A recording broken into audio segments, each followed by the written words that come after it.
Hi guys, welcome back to my YouTube channel. ప్రభుత్వం day and night notes print చేసి ఎందుకు పేదరికాన్ని తొలగించట్లేదు? America gold reserve ఆకాశాన్ని తాకుతున్నాయి. ప్రపంచంలో 80% గోల్డ్ అమెరికా దగ్గరే ఉంది. మిగతా దేశాలన్నీ అప్పుల్లో ఉన్నాయి. కొన్ని దేశాల కరెన్సీ విలువ ఎక్కువ, కొన్ని దేశాల కరెన్సీ విలువ తక్కువ. ఎందుకో తెలుసా?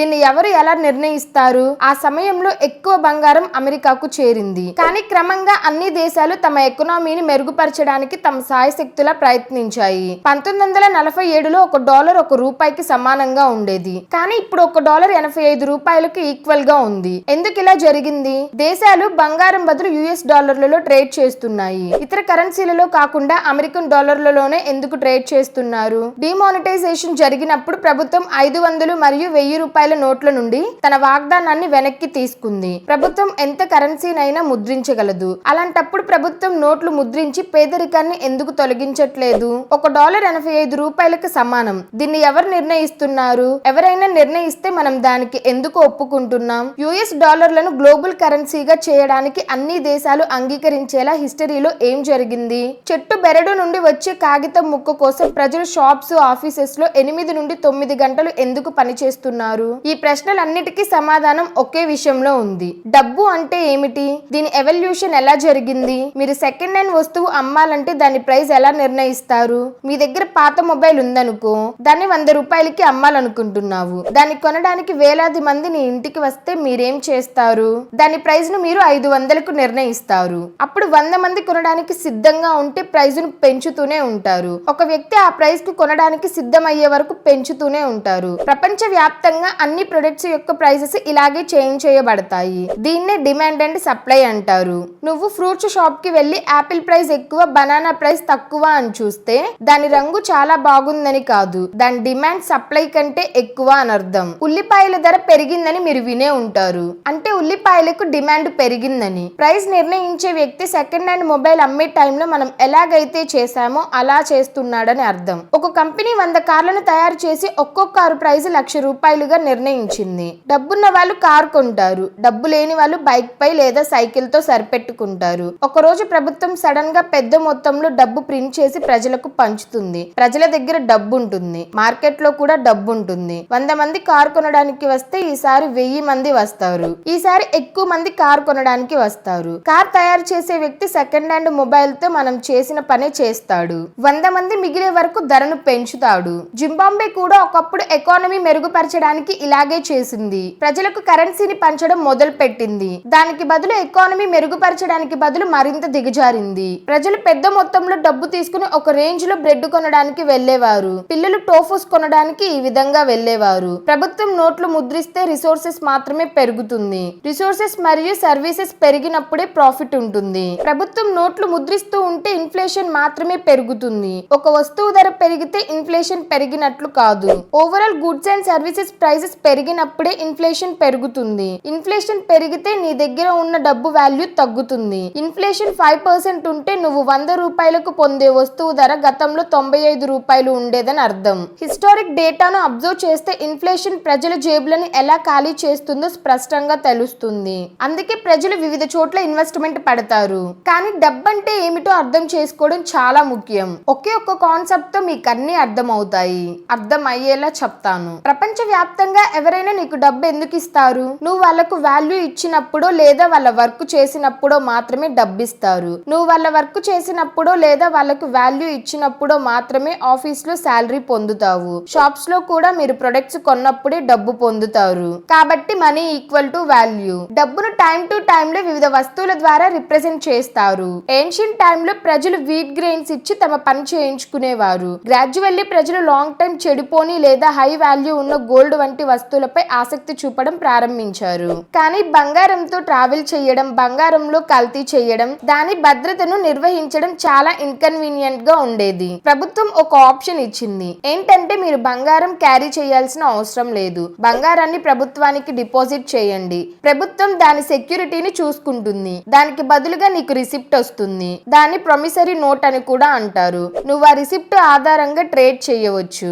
గోల్డ్ వెంట తీసుకువెళ్లాల్సిన అవసరం లేదు. ఆ రిసిప్ట్ క్రమంగా పేపర్ మనీగా మారింది. నిజానికి ఈ పేపర్ మనీకు ఓన్ వాల్యూ లేదు. ఇది కేవలం పేపర్ ప్రైస్ మాత్రమే. ప్రభుత్వం నీకు ప్రామిస్ చేసినప్పుడే ఈ మనీ వాల్యూ పెరుగుతుంది. నువ్వు భారతదేశంలో ఎక్కడికైనా దీనితో వెళ్ళవచ్చు మరియు దానిపై రాసిన అంతే అమౌంట్ పొందుతావు. నార్మల్ పేపర్ కి మరియు కరెన్సీకి ఇదే తేడా. గవర్నర్ ఆఫ్ ఇండియా ప్రామిస్ చేసి ఈ డబ్బుని తీసుకువచ్చిన వ్యక్తికి నేను ఇస్తున్నాను అని ప్రామిస్ చేస్తాడు.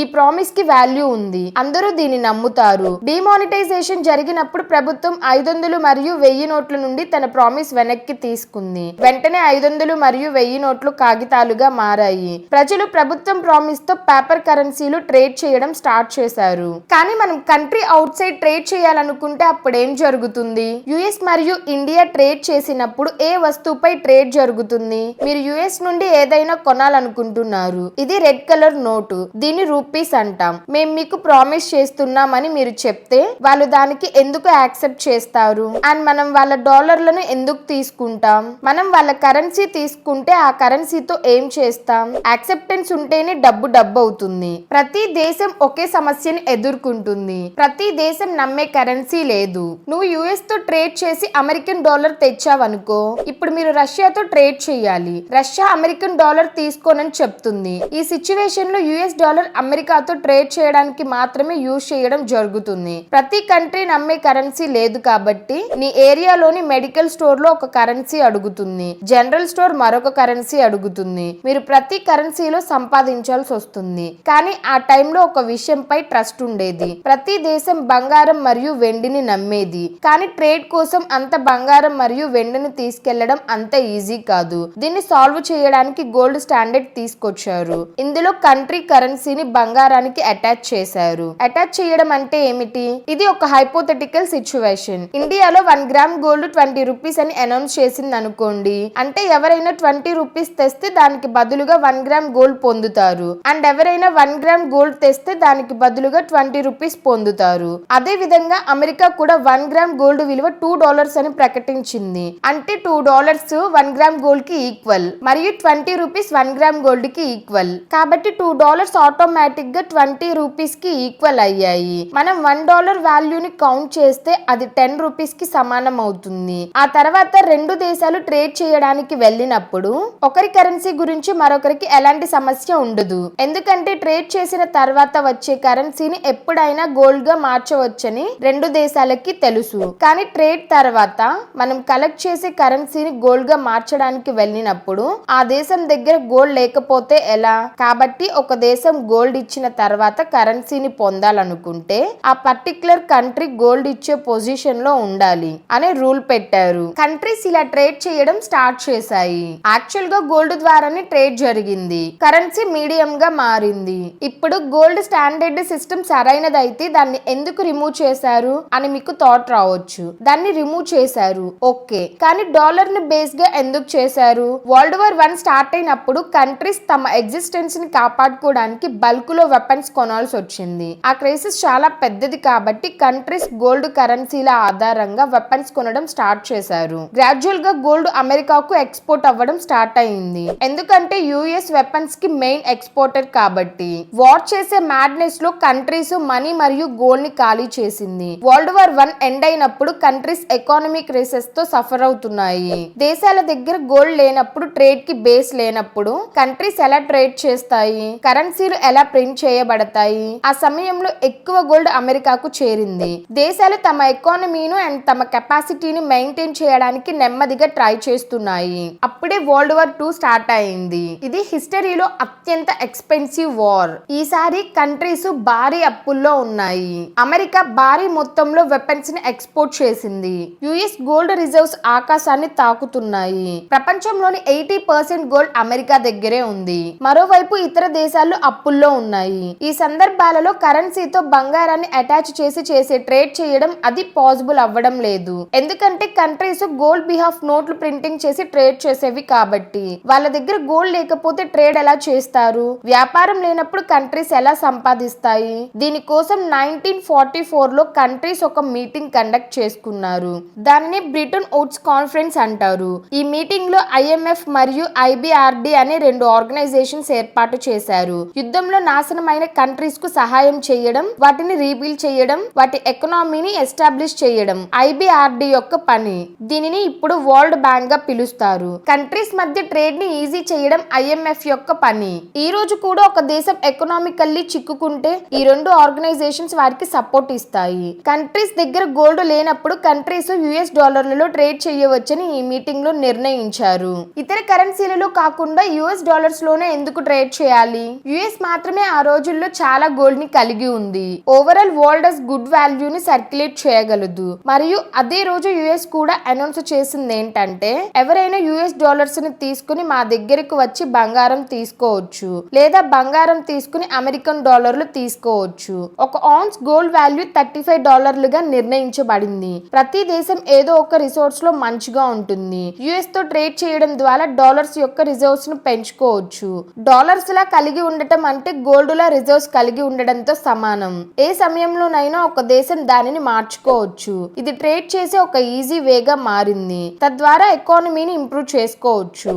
యుఎస్ ప్రతి కంట్రీకి రిజర్వ్ కరెన్సీగా మారింది. ప్రతి దేశం డాలర్ల రిజర్వ్స్ ను కలిగి ఉంది. ఇది గ్లోబల్ కరెన్సీగా పనిచేయడం స్టార్ట్ అయ్యింది. యుఎస్ తో వియత్నాం వార్ స్టార్ట్ అయ్యింది. యుఎస్ ఎకనామీ డౌన్ అయిపోయింది. డాలర్ గోల్డ్ రిజర్వ్స్ కంటే యుఎస్ ఎక్కువ డాలర్స్ ప్రింట్ చేసింది. మరోవైపు ఇతర కంట్రీస్ ఎకానమీ కూడా బెటర్ అవుతుంది. 1965 లో ఫ్రాన్స్ ప్రెసిడెంట్ చార్లెస్ డి గౌల్ తన నావీని పంపించి యుఎస్ కి డాలర్స్ ఇచ్చి షిప్ తో గోల్డ్ తిరిగి తెప్పించాడు. నెమ్మదిగా ఇతర దేశాలు కూడా అదే పని చేయడం స్టార్ట్ చేశాయి. యుఎస్ గోల్డ్ వాల్యూ కంటే ఎక్కువ నోట్స్ ప్రింట్ చేసింది. అవి వరల్డ్ వైడ్ గా తిరుగుతున్నాయి. యుఎస్ గోల్డ్ రిజర్వ్స్ వేగంగా తగ్గుతున్నాయి. దాని ఎకానమీ కూడా డౌన్ అయిపోయింది. 1971 లో US president Richard Nixon dollar ను బంగారంతో ఉన్న లింక్ ని తొలగించాడు. అంటే బంగారాన్ని డాలర్ గా మార్చలేము, డాలర్ ని బంగారంగా మార్చలేము. దీనిని నెక్సాన్ షాక్ అని కూడా అంటారు. ఇది ప్రపంచానికే చాలా పెద్ద షాక్. కానీ అన్ని దేశాల రిజర్వ్స్ డాలర్స్ లో ఉన్నాయి. డాలర్ లో ట్రేడ్ చేయడం దేశానికి తప్పనిసరి అయింది. డాలర్ గ్లోబల్ కరెన్సీగా అవతరించింది. కొన్ని కరెన్సీల విలువ తక్కువగా, కొన్ని కరెన్సీల విలువ ఎక్కువగా ఎందుకుంటుంది? దీన్ని ఎవరు నిర్ణయిస్తారు? 1947లో ఒక డాలర్ $1 సమానంగా ఉండేది. నేడు అది $85 సమానం. ఎందుకు ఇలా జరిగింది? ఇది డిమాండ్ అండ్ సప్లై పై ఆధారపడి ఉంటుంది. ప్రతి దేశానికి దాని ఓన్ కరెన్సీ ఉంటుంది. మీరు ఏదైనా కంట్రీ నుండి గూడ్స్ అండ్ సర్వీసెస్ తీసుకోవాలనుకుంటే ఆ కంట్రీ కరెన్సీలో కొనాలి. మీరు ఆ కంట్రీని విజిట్ చేసినప్పుడు ఎక్స్చేంజ్ హెల్ప్ తో మీ కరెన్సీని ఎక్స్చేంజ్ చేసుకోవచ్చు. ఆ తర్వాత మీరు ఏదైనా కొనుక్కోవచ్చు. మీరు యూరోప్ లేదా యుఎస్ ప్రొడక్ట్ ని ఆన్లైన్ లో బై చేసినప్పుడు ఫస్ట్ యూరో మరియు డాలర్ కొనాలి. తర్వాత దానికి బదులుగా ఇండియన్ రూపీస్ ఇవ్వాల్సి వస్తది. దీనిని ఎక్స్చేంజ్ అంటారు. అప్పుడే మీరు ఏదైనా కొనగలరు. బ్యాంక్ మీ తరపున బ్యాక్ ఎండ్ లో ఈ పనులు చేస్తుంది కాబట్టి మీకు ఈ విషయాలు తెలియకపోవచ్చు. కాబట్టి ఎక్కువ వాల్యుబుల్ గుడ్స్ ప్రొడ్యూస్ చేసే దేశం, ఇతర దేశాలలో డిమాండ్ ఉన్న సర్వీసెస్ అండ్ రిసోర్సెస్ ఉన్న దేశం, ఆ దేశ కరెన్సీ వాల్యూ ఎక్కువగా ఉంటుంది. ఇతర దేశాలు తమ కరెన్సీ ఇచ్చి ఆ దేశ కరెన్సీని కొనాల్సిన అవసరం ఉండటం వల్ల ఆ దేశ డిమాండ్ పెరిగినట్లని అర్థం. డిమాండ్ పెరిగితే ఆ కరెన్సీ రేట్ పెరుగుతుంది. ఇండియాలో ఒక బ్రెడ్ ప్యాకెట్ రేటు $10. అదే యుఎస్ లో బ్రెడ్ ప్యాకెట్ రేటు $20 ఉంటే ఎక్స్చేంజ్ రేట్ క్యాలిక్యులేట్ చేయాలంటే 10/20 చేస్తే సరిపోతుంది. ఈ ఎక్స్చేంజ్ లో కూడా టైప్స్ ఉన్నాయి. నేను చెప్పిన బ్రెడ్ ఎగ్జాంపుల్ ను ఫ్లోటింగ్ ఎక్స్చేంజ్ అంటారు. ఇక్కడ రేటు డిమాండ్ అండ్ సప్లై కు బేస్ గా మారుతుంది. రెండవది ఫిక్స్డ్ ఎక్స్చేంజ్. కొన్ని దేశాలు తమ మీద ఎక్స్చేంజ్ రేట్లు ఫిక్స్డ్ గా ఉంటాయి. For example Saudi and US మధ్య రేటు ఫిక్స్డ్ గా ఉంటాయి. $1 ఈక్వల్ టు 3.75 సౌదీ రియాల్. దీనికి డిమాండ్ అండ్ సప్లై తో సంబంధం లేదు. మూడవది మేనేజ్డ్ ఎక్స్చేంజ్. ఇందులో ఒక రేంజ్ ఉంటుంది. నువ్వు 3 నుండి 5 వరకు రేంజ్ ను సెట్ చేసావనుకో, రేట్ డిమాండ్ అండ్ సప్లై ఆధారంగా మారుతుంది. కానీ అది 3 కంటే తక్కువగా 5 కంటే ఎక్కువగా వెళ్ళదు. సో ఇప్పటిదాకా వీడియో చూసిన వాళ్ళందరికీ థ్యాంక్ యూ సో మచ్. ఇలాంటి మరెన్నో ఇంట్రెస్టింగ్ వీడియోస్ చూడటం కోసం మన ఛానల్ ని సబ్స్క్రైబ్ చేసుకోండి. Thanks for watching.